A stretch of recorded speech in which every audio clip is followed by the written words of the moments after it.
Olá pessoal, tudo bem? Mais uma vez bem-vindos. Continuando o nosso curso, nós vamos trabalhar hoje sobre resistência. Então, a resistência dentro do treinamento desportivo. Então, do seu conceito, da sua definição, até as qualidades físicas intervenientes nas provas de resistência propriamente dita. A resistência ela recebe inúmeras definições e inúmeras classificações. Então a gente fica falando, treinar para resistência, tem que ser resistente. Como treinador, como professores, nós temos que ter bem claro, cada um no seu trabalho, o que é resistência naquele esporte. Então é resistência para um, não é a mesma resistência para outro. A resistência para um corredor de 5 km é uma e para resistência para 42 km é outra. Não significa que maratonista ou ultramaratonista, nem quem termina um Ironman é um atleta resistente exclusivamente. O atleta de 10 km, de 5 km também vai ter o seu tipo de resistência. Cabe entender o conceito e as classificações. Então, de acordo com a fonte, de acordo com os autores, vai ter muitas definições. Eu separei uma aqui que vai ficar, a gente faz um apanhado e fica como referência para o nosso trabalho nesse curso. Quando a gente fizer a referência à resistência, a gente está alinhado e falando a mesma língua. Então, para Gomes, a resistência caracteriza as possibilidades do indivíduo de realizar, durante um tempo prolongado, o trabalho muscular, mantendo os parâmetros dados do movimento.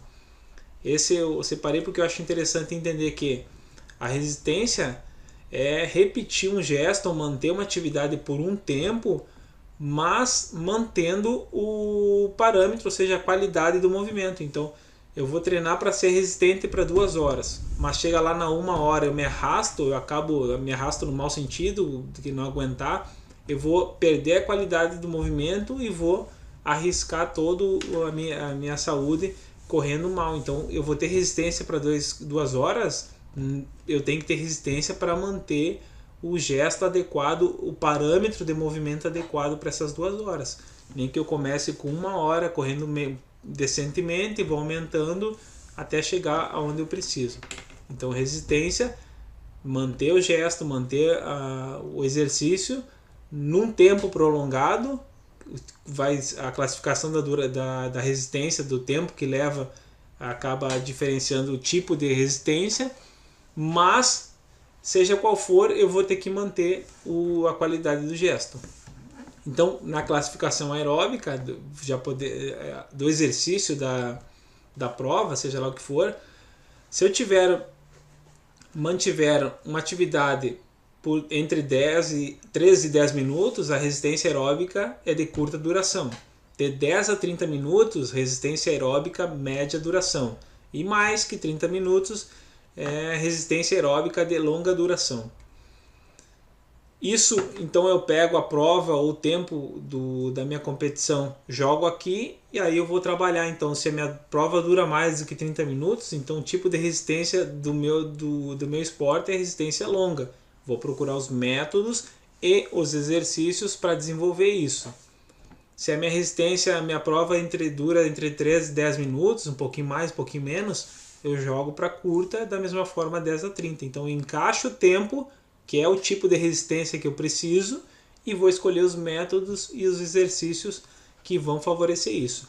Essa classificação são 3 faixas, existem outras, então tem longa duração 1, longa duração 2. Essa é uma maneira didática e realmente interessante de iniciar, funciona para a maioria dos casos, mas quando precisar detalhar mais, é só procurar um autor ou estabelecer uma classificação diferente.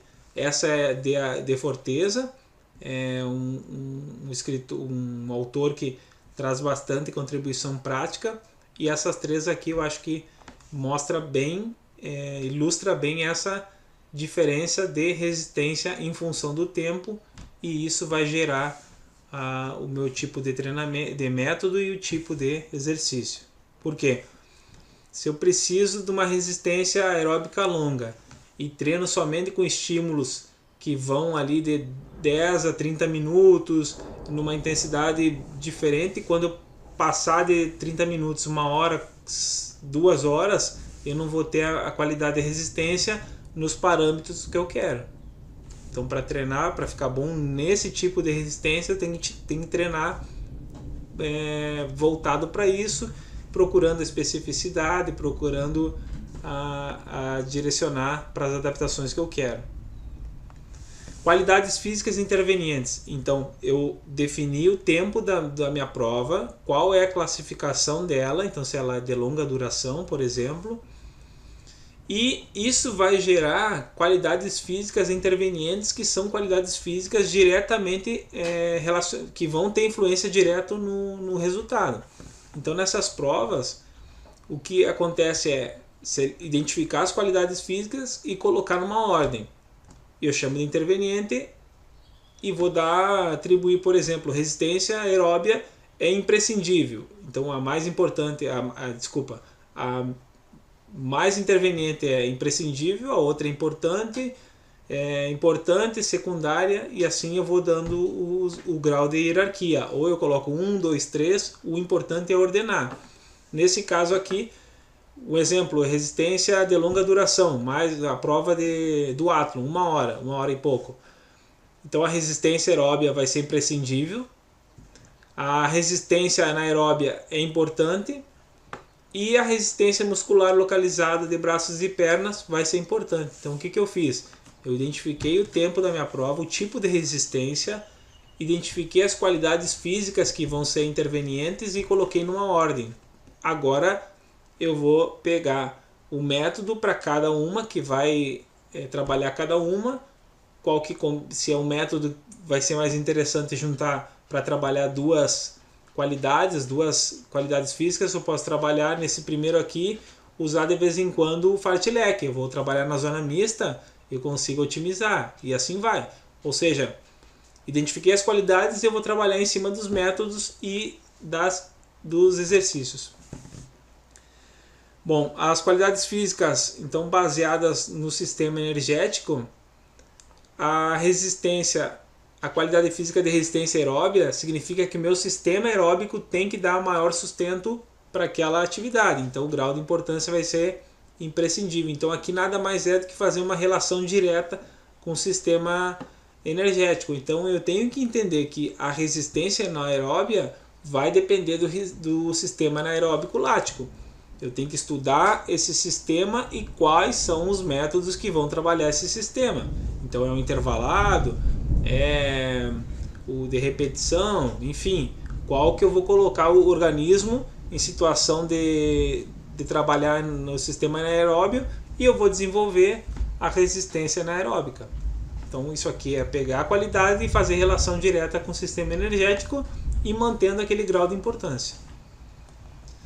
Bom, concluindo, temos que ter claro, cada treinador, cada corredor, ou seja, cada esportista, qual é o tipo de resistência para a sua prova.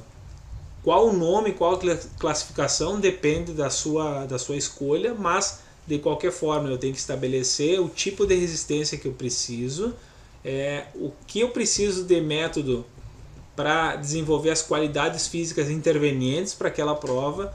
Então eu sei que a minha prova de resistência de longa duração, eu sei que entre outras qualidades, eu vou precisar de resistência aeróbica, muscular localizada. O que eu preciso para treinar isso? Eu preciso esse método junto com esse exercício. Então eu tenho que saber falar da resistência, sabendo a definição e a classificação que vai me ajudar. Espero que vocês tenham gostado.